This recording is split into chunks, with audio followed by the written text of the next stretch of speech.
Hello YouTubers, and follow... Oh, God almighty, it's got mum and me today. Sausages. Silly sausages. These are the Ray Boonies. The Ray Boonies. The Ray Bombs. The Ray... Amortization. Bit of a difficult one to say that.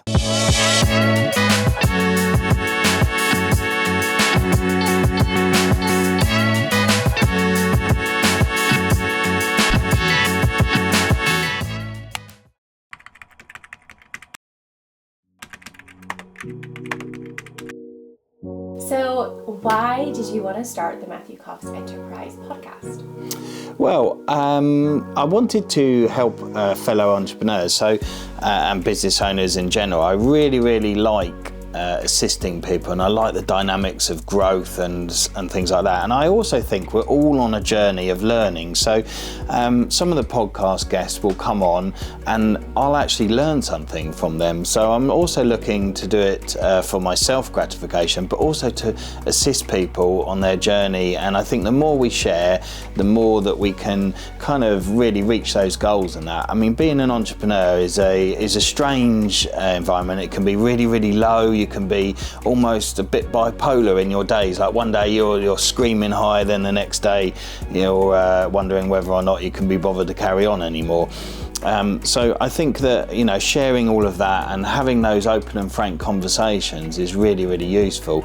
And I love giving all the key little tips and hints and the rest of it, because I recognise the podcast's not for everybody. Some people are a bit camera shy or whatever, but hopefully you really enjoy watching the podcast and also the supplementary videos that go alongside it that give you some kind of insight to how I've got to that. So I'm sort of qualified to talk about these things, but also some hints and tips and useful things as well. So I just kind of really like sharing that. I know I don't do it for the money. Often people think, being an entrepreneur is because they're money driven, but I think it isn't that. It's just a passion. You work wide up differently to people, and you just want to focus and grow, and it's just something that you enjoy in a weird way. So I think those are the main reasons why I wanted to kind of start the podcast and share that journey with people and see if I can assist and also learn.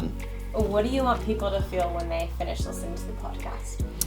I want them to feel inspired, that they're not alone, that those problems might be problems that they have. Hopefully they'll take away hints and tips and advice from it.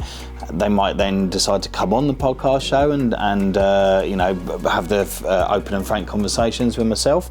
And I think that I'm hoping people will leave going, I can do this, I can grow this, or maybe I need a change of direction, or I should take away some of these snippets and work on my plan and my 10-year plan, my 2 years, that sort of thing. That's what I'm hoping people will take away from it. Some really good business advice that's going to assist them in growing their own businesses. What has been the most challenging part of it all for you? Well, it's been an interesting journey, I would say. So obviously we've done quite a lot of tips and hints, videos and stuff like that, in order to kind of build up that kind of content ready for when the podcasts start launching. There's always trials and tribulations. You've had guests turn up late, some not turn up, they've been ill, for various reasons. Some come and they've chewed up a lot more time than others, and someone, we've had equipment issues and all that kind of stuff. But I think I always say if it was easy, then anyone would do it. So hats off really to the team around us that have assisted in getting us to this point. But yeah, I would say some of the big challenges are really, I'm not naturally extrovert. I tend to perform better to a smaller crowd, maybe a camera or a group of 10 or 12 people. So getting used to that constantly. It's all right doing it as a one-off or practicing it, but actually freestyling it and going along has been been, something I've had to get used to. I'm still not quite used to filming myself wandering around in a busy area where other people could do. I tend to still go and try and find somewhere a little bit quieter. I'm not quite of that sort of pure influencer type generation. So you'll see in my videos that I do that are on the shorts on Facebook that most of them are not, there's not many people in the background, just because I'm not 100% comfortable with that at the moment. So yeah, that's been a challenge. But yeah, overall, as I say, if it was easy, anybody would do it. So well worth doing. And has there been a favorite moment that's just made you laugh or made you like want to pull your hair out or made you really happy? Well, I suppose making me laugh moment was actually with yourself outside our Willingdon office, where we were doing the umbrella competition, and I popped the umbrella open and it blew inside out and literally took me off like Mary Poppins. I'm sure you've probably got a clip of that somewhere. So that made me laugh. I was really happy when we got the first podcast guest that I actually didn't know at all. It wasn't like it was part of some networking group that I'd gone to or completely different thing. I won't tell you who it is, but not part of my immediate network or extended network. They literally had heard by word of mouth and applied to be on the show. So that made me quite proud, because that kind of had a little bit of validity to it. And we've got a few guests like that now. And making me want to pull my hair out moments, I suppose it's just the whole trying to film myself really again, getting comfortable with that. I'm happy in front of a camera in a closed environment, but outside in the public, that is still a little intimidating. I wouldn't say it makes me pull my hair out, but I just, I'm getting used to it would be the terminology. One thing that made me laugh, and this often happens, especially with IT stuff, but generally in life, that the whole podcast gear all arrived, it was all assembled and everything was all there and it was brilliant and it all worked.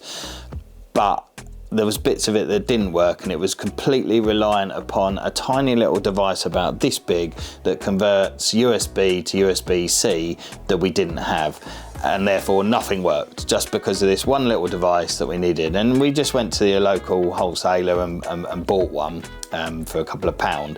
But it just makes me laugh, those sort of things, that the whole system doesn't work because there's one little thing that doesn't convert it back and forth. And that's quite common in life and the rest of it. And it's sort of like an analogy of business, really. Like if one of your key team are not playing ball or not turning up or whatever, it has a detrimental impact on the rest of the business. So detrimental impact on the IT actually working or the business working. So anything else you want to say about the podcast?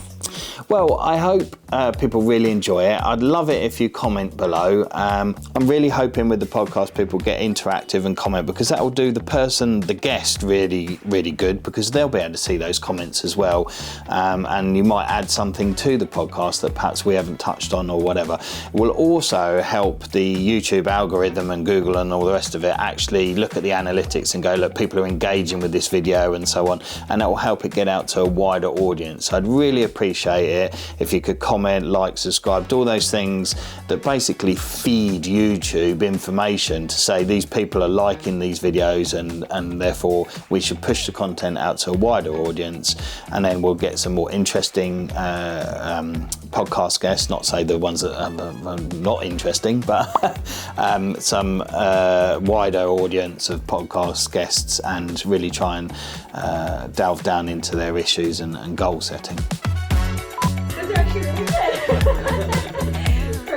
Which is their block management business, and they sold it to someone else. That's Every time. Thanks, mate. Yeah. No.